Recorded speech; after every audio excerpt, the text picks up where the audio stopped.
এর বিরুদ্ধে কথা কইনা কোনো লোক ছিল না। ডাকাত ওই এমপি মোহাম্মদ আলী ডাকাইতের গেল লিডার লিখার আছে ওই শালা বিশালা ডাকাত বেটারাই তো লাগে মহিলারাই তো আছে আমরা কেন তো জঙ্গল হ্যাঁ মহিলারাই নাই আছে কারণ হচ্ছে কি এগুলো তো হাতিয়ার না ফেব্রুয়ারি কেসের আসামি আছে না কিছু লোক এরা জানে কি ফেব্রুয়ারি কেসের আসামি দেখুন তাই থাকবো এগুলো আসলে জঙ্গলের ভিত্তি আমরা জানবো আমাদের তো আর এলাকা না আপনাদের এলাকা আপনারা জানেন ভালো সারা বাংলাদেশের লোক আছে এরাই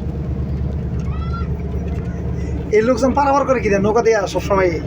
কইলো খেলা আছে এই যারা ভাই নকতি বরাবর করে নৌকাতে বানানো হয় আহারে খানি বাদে হয়ে যাবে তবে হ্যাঁ? যদি কিনারে আরে তো যায়। বাজারে সামনে বাজারে নেই বাজার এই ঘন্টা 2 ঘন্টা বা 3 ঘন্টা জায়গায় কিন্তু হইতে থাকে আর কয় কিছুদিন পর তার ডুব জোড়া এই ডুব যেই আরে এক মাস পরে বাড়ি থাক